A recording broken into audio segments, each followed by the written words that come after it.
With a racing organization as expansive and widely known as NASCAR, of course there's going to be some people over the years who just jump in and aren't good apples. And seeing how NASCAR started with drivers who really ran moonshine and did other crimes on top of that, it should be no surprise that there's some pretty wild stories over the years of NASCAR drivers getting arrested. So today, we're going to look at 8 of the dumbest or funniest or whatever reasons you want to say reasons that NASCAR drivers got arrested in the past. Let's start off with the freshest, newest story that we have, that of Daniel Dye, who got arrested actually earlier this week as of recording this video. And he is charged with felony battery. Allegedly, he punched a classmate in the groin, which, God, as a guy, this hurts to say, and I feel so bad for this kid, ruptured his testicle and bruised his scrotum. God, I did not think I would ever say something like this on this channel. And from what it sounded like, Dye was basically grinding on another classmate and almost kind of Halo Call of Duty style teabagging him. And when that student naturally got upset with this, Dye punched him in the groin. I'm sorry, just on an aside here, part of bro code, punching in the groin is such a heinous crime, so messed up. But as of this moment, he's indefinitely suspended from ARCA, and with him being 18 and maybe that student, depending on what the reports come out, being underage, he might be facing a little more time than people would assume. Now, the next story on here was from a bigger driver, but not maybe that much bigger of a story. And this coming from Kyle Busch in 2011. Busch was caught speeding in a 45-mile-per-hour zone. He was cited and released later that night upon a written promise to appear in court in North Carolina, and he was doing this driving a 2012 yellow Lexus sports car, so it was pretty easy to see that it was him. And it was in a suburban area, so it was also pretty easy to see that, as that really doesn't happen too much in suburban areas. And this actually followed up a $150 ticket that he got in Richmond, Virginia in 2006 for reckless driving when he skidded the tires leaving a gas station to go to McDonald's. From the younger Busch brother to the elder, we have Kurt Busch's arrest in 2005. And he was arrested for suspicion of drunk driving. The story goes is that leaving Phoenix Raceway upon the race weekend of the second to last race of the 2005 season, Busch had had a few too many to drink, and he was pulled over outside the track after running a stop sign.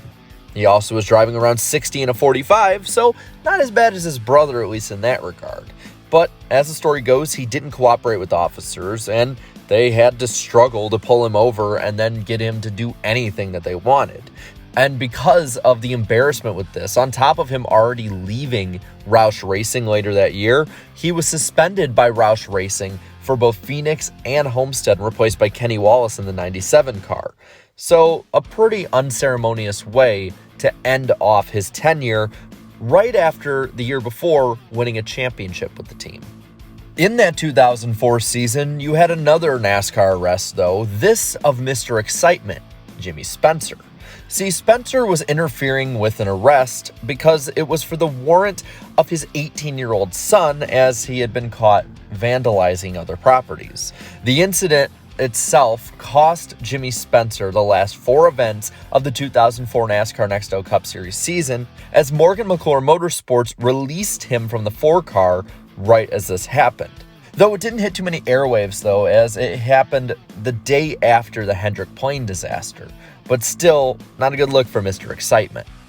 Another one that wouldn't be a good look is that for driver Derek White. In 2016, he was arrested for being involved in the biggest drug smuggling ring in American history. Not only American history, North American history. The story goes is that he was bringing more than 2,000 tons of tobacco from North Carolina to Canada. Doing this, he was managing to skip on different taxes, make money under the table, and basically just do a bunch of horribly illegal things. He skipped out on an estimated $530 million in Canadian taxes for this. And authorities also, upon arresting him and others involved in the ring, seized more than 1,800 pounds of cocaine, 46 pounds of methamphetamine, 35 pounds of marijuana, $1.5 million in Canadian dollars, and over $3 million US. And the charges he got were 3 counts of conspiracy to commit fraud against the government, 3 counts of fraud against the government, 1 count of profiteering as a criminal organization, and, well, let's be real, his NASCAR career is no more. But going from a lesser-known story for NASCAR drivers to a better-known NASCAR driver towards the back of the pack in the Xfinity and Truck Series, let's go to Mike Harmon. Mike Harmon, as it goes, in 2013, had been accused of stealing up to 7 vehicles that were seized on Harmon's property. These vehicles were stolen from fellow driver Jennifer Jo Cobb, and apparently the way it goes is that he turned himself in after stealing those cars and hauled her from Cobb. But at the same time, he also was freed upon making $10,000 bail. Harmon at the time claimed that I've never stolen as much as a piece of bubble gum. To be arrested for a felony is ridiculous. People that know me know that I didn't do this. It's ridiculous. You know, everyone's shop is under surveillance. My shop is under surveillance, and you can check from there. The hauler and stolen vehicles were valued to be about $300,000 worth of it. And, well, not the greatest look. But as we know, Harmon is still racing in NASCAR today. Now, I've talked about this driver's 2007 season at times before, but Michael Waltrip in 2007 was charged with reckless driving and failing to report an accident. As it goes is that Waltrip was driving home one night in his Toyota Land Cruiser, and he hit a telephone pole and rolled over with it. Apparently, from what it sounded like, he fell asleep at the wheel, crashing and then getting out of the car and walking over a mile back to his house. This was in April of 2007, and while people rumored that he may have been drinking and driving, there's nothing to prove that he was. This also was directly after his massive 2007 Daytona 500 penalty of over $100,000 and 100 driver points. We've talked about that before on this channel. Now, the 8th and final story we'll talk about on this list comes from 1956 with the last American hero in Junior Johnson. Johnson was arrested for running moonshine. Known as the Johnson Family Raid, this was where law enforcement busted the largest moonshine operation in American history, if the story is to be believed. Junior Johnson had won a race in Oxford, Pennsylvania on a Saturday night, so when he got home in North Carolina, it was on Sunday morning. His dad and brother had a still on the other side of his house from him in the garage, and both of them had overslept, according to the story. The rumor is that they were hung over from the night before. Junior Johnson had said of this, if you didn't fire it up and get the smoke away before daylight, somebody would see the smoke and say, well, Mr. Johnson had got a still over in the hauler. When he went over to the still, it was just him outside. He saw his brother and uncle to come up to the property, and in that moment, he saw in the corner of his eye a cop coming up behind him. So with this, he hit the cop in the face with a shovel that he was holding. When the cop came to, he yelled out, "Catch Junior Johnson. He hit me in the head with a shovel." Before Junior knew it, about 15 staked out police officers had come out of the forest and were around him and his house. Naturally, being cornered, he did what anyone would do.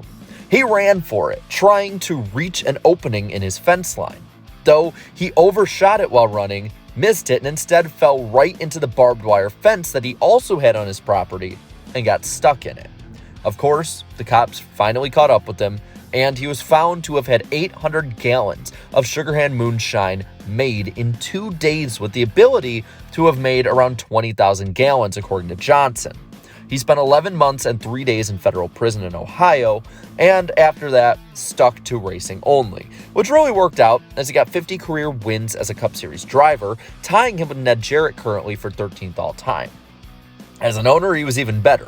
He got 132 Cup race wins, as well as 6 championships, 3 in a row with Cale Yarborough from 1976 to 1978, and then 3 more with Darrell Waltrip in 1981 and 82, as well as 1985. Now, with that story, along with all of the other ones, those are 8 of some of the dumbest reasons why NASCAR drivers have been arrested. Now, I want to pass it on to you. What are some stories that I missed? And of these, did you know about most of them, or at least the details? Let me know down in the comments below. And while you're at it, leave a like on this video, share this video, and subscribe to my channel for more great NASCAR content like this throughout the weeks and months coming up. And to all my channel members, thank you so much for your support. So until next time, have a good one.